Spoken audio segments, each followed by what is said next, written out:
In the early hours of Sunday morning, an American soldier committed an act of mass murder in the Kandahar village of Balandi. 16 people, including 9 children, were killed in their own homes, their bodies then burnt. American politicians have condemned the man's actions. Some have even been quick to suggest that he was suffering from mental illness. But is this really an isolated incident? Hello and welcome to Eyewitness. I'm John Rees. The Taliban have vowed revenge, and already the media is awash with concern for reprisals on Western forces. Yet little is ever said of the immense human cost this war is having on the Afghan people. The sad reality is that, as tensions escalate between Americans, the Taliban and the Karzai government, Afghan civilians will suffer. Today we take the Afghan perspective and find out how the Afghan people are responding to this latest atrocity and to the immense challenges their country now faces. Alex Crusher reports. A night of terror in the Kandahar village of Balandi. At least 16 people murdered in cold blood, among them 9 children. As with so many of the thousands of Afghan civilians killed in this war, their names are not reported, known only to their grieving families and loved ones. The US military has confirmed that a soldier has been arrested. Eyewitnesses say he moved calmly through the village, freely entering the houses and shooting families as they slept. The bodies were then doused in chemicals and burnt. Some witnesses have also suggested he was not acting alone. Whether or not these allegations are true, the fact an armed soldier was allowed to wander off a heavily guarded military base by himself in the middle of the night raises serious questions. President Barack Obama is yet to apologize for the massacre, but after a decade of America's war in Afghanistan, apologies would ring hollow for many. Indiscriminate drone attacks, torture at Bagram, soldiers urinating on dead bodies, and last month's burning of the Quran, all incidents which highlight how badly the US mission in Afghanistan has gone astray. In London, anti-war campaigners and members of the Afghan community came together to remember the dead. It's making more and more Afghans angry about why the occupation, why they're there. If they're there to help Afghans, then why are civilians being killed? If they're really there to build the country and bring democracy, this is no democracy. You don't go in. If this action had been taken in the United States, what kind of outrage would have been? In my opinion, it's not doing anything except destroying the country. What Afghanistan needs is education. It's a system to be built up from the ground and not being destroyed to the ground. The Taliban have vowed revenge for the murders. This morning, a government delegation visiting Kandahar was attacked.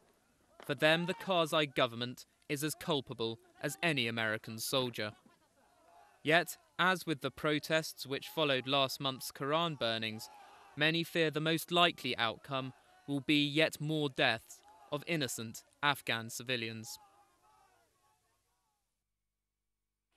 Well, joining me in the studio today is Wafiullah Kaka, part of the pressure group Afghan Advocacy Initiative, Shanaz Hakim from Afghan Action. Shanaz has also worked for a number of international agencies, including the UN in Afghanistan, and Dr. Salahuddin Saidi of the Afghan Association of London, which represents the Afghan diaspora here. Welcome to the show, all of you. Salahuddin, this really looks like an occupation which is in meltdown now. I mean, it seems to have lost whatever legitimacy that it might once have had among the Afghan people. I believe what is happening in Afghanistan, it have a lot of reason why in this last 11 years didn't solve practically a lot of things going to be worse and worse. I believe several times the possibility which they have in army level, they didn't get it to the political solutions. In the political solutions several times, by the name of the building the democracy, there is a lot of mistakes. The Institute of Democracy is not working as should be. The last presidential election was corrupted and not correct and clear. The parliament election, there is no good economic policy. There is a plenty of other things. It is come together, and the result is that we are in stagnation and we are in the situation for that suffering a lot of Afghan people, international community. They are paying their blood in treasure, because the things are going in the wrong hand, in the wrong people, and they don't have the right solution in the right time. Unfortunately, this is the reality which we should talk about it. Thank you. Wafioli, let me come to you. From your context, do you think that this is a kind of watershed moment now, that this and the events that have immediately preceded it mark a kind of final point where the occupation is now no longer tenable? Well, it does seem so. It is people call it one-off incident that has taken place in Afghanistan, but the incident of the Quran burning just a couple of weeks ago, and incidents like this that happened in Herat province a few years back, and then in Kanduz and Nangarhar and other provinces alongside Afghanistan. It shows that this is not a one-off incident. Well, this incident is in a way different. That the ISAF claims that it is a single person who has committed this atrocity, this crime, but it's the Afghan people and the Afghan government must now have this assurity that it must be taken into consideration that night raids that takes place in Afghanistan. President Karzai, the main problem he is having with the NATO, and especially with the US, is when signing the partnership about the bases in Afghanistan, is the night raids, which is one of them, and then the prison is another, which is being solved in the meantime. So yes, it must be stopped. Incidents like this would only escalate the worsening situation, security situation in Afghanistan, and God forbid if incidents like this happens on a constant basis, there will be a national uprisal, which then stopping that will be kind of quite impossible. Shanaz, I mean, you've had experience with some of the agencies on the ground. We've been told, really, for many years now that progress is being made. But do you think that's true in any sense? A number of progress has been made. You can see in the life of Afghan people. However, incidents like this, which is happening, it is just kind of repeating the bad history which Afghan people have experienced during the Russian invade. When they left Afghanistan, they did such kind of activity that now U.S. soldier has done. For instance, they invaded and they burned the houses. They killed 1,200 people in Salang district of Parwan province when they were leaving. Then again, that repeated during Taliban time when they were leaving. They burned Estalif district. They burned their gardens. They put chemical things into the gardens. They killed the people. And now the presence of the international community, which was one of the hopes of the Afghans, especially men, women and children, and they were expecting the international community, which is led by the US, to have a good impact, a good best solution, a safe country for these people. Do they want to leave that kind of bad background in that Afghan people think that as an Afghan, I'm thinking it's an activity like inhumanity against human and against human rights. They are coming, so on an agreement like international law, they are implementing. Is this part of the international law? No, not at all.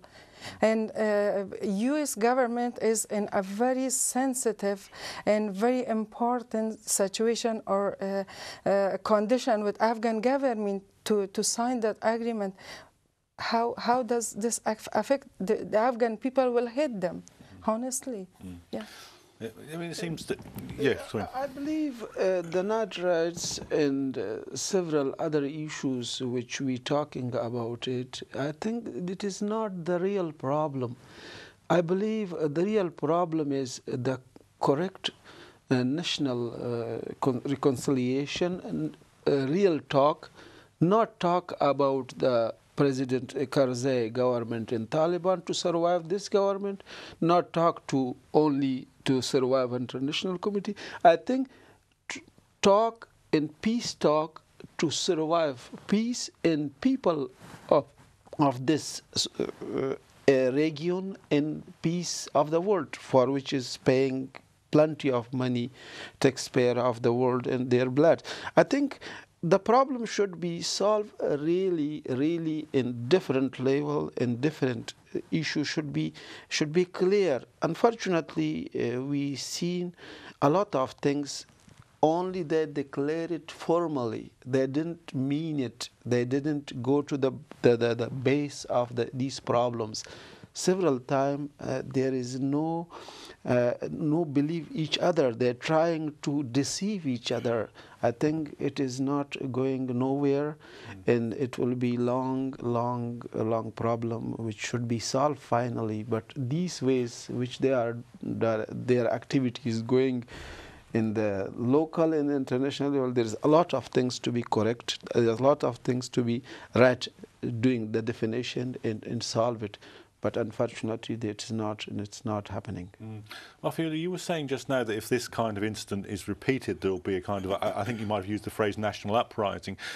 It seems to me, looking at some of the events recently, we're used to seeing a kind of armed resistance to the occupation, but for instance, around the Quran burnings, there were actually demonstrations, weren't there? And it seems to me, is there an element where there's a kind of civil society resistance as well as an armed resistance now taking sort of more of a centre stage? Is that right, or am I mistaken in that? Well, that is right to an extent. Well, the demonstrations that took place against the Quran burning and a couple of demonstrations before that, that's quite a new phenomenon in the Afghan society, actually, the culture of coming out on the streets and demonstrating. If you look into the Afghan history, it has been mostly a silent kind of demonstration, or arming yourselves and then going against the atrocities and against the people or the groups that commit the atrocities.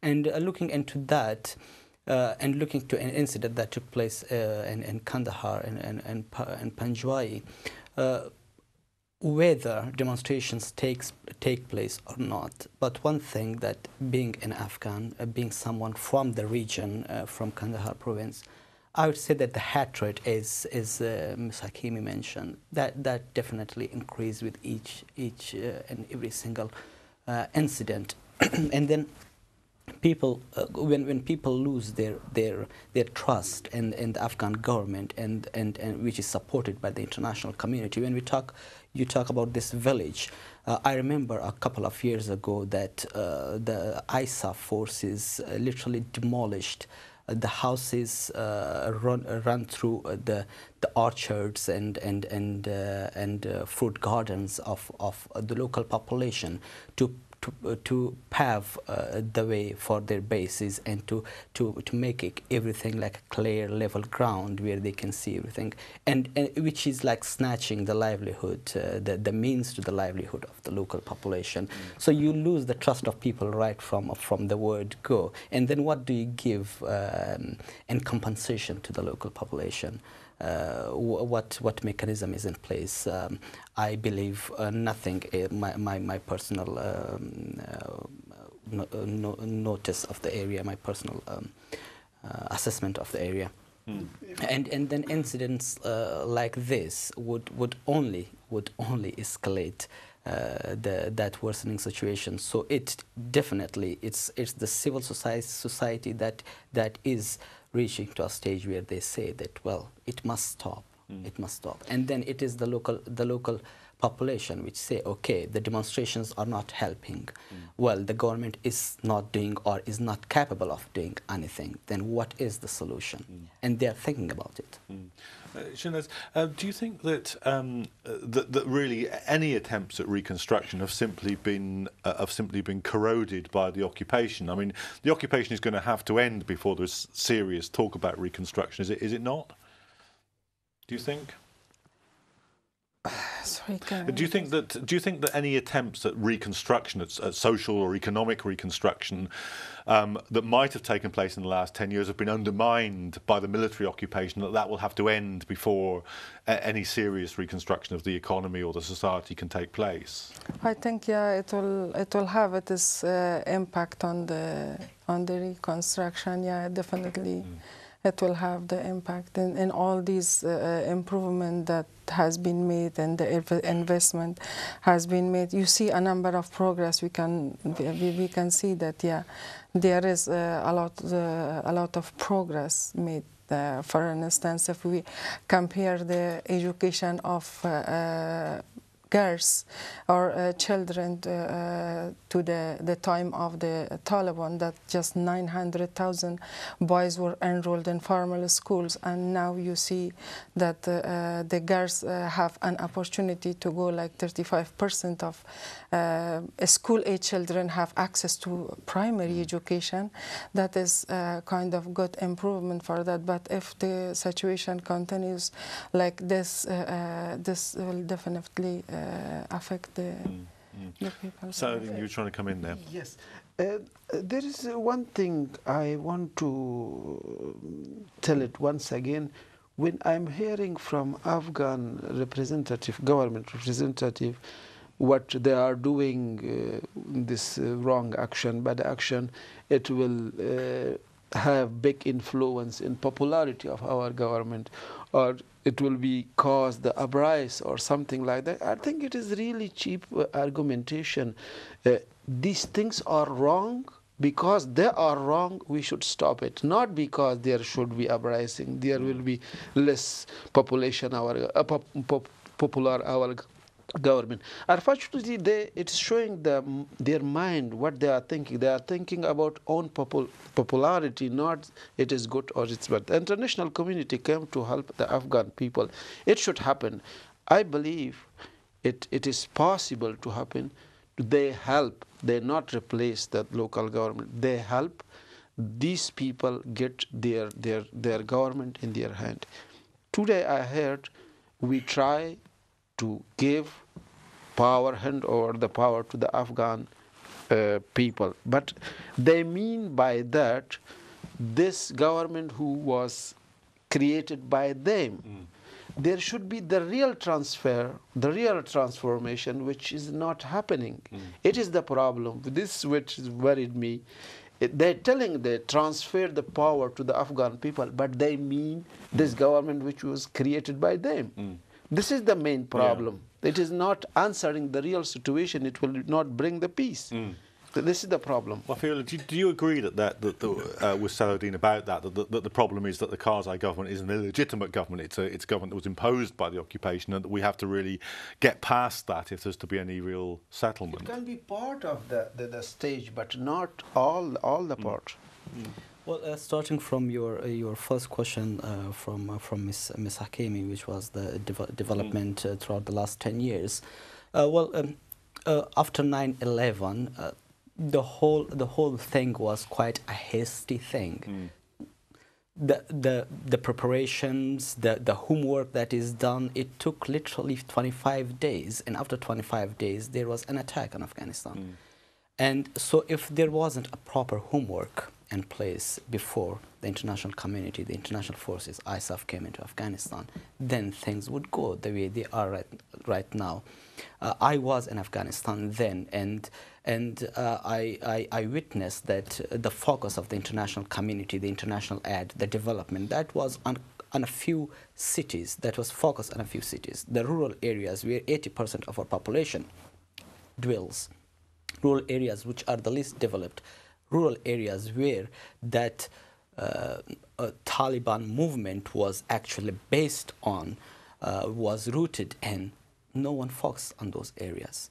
And I used to visit those rural areas in 2001, 2002, beginning 2003. People had hope. People had trust in Afghan government. People had trust in international community. They thought, well, there will be a real change. Well, development will take place. Well, we will finally have peace.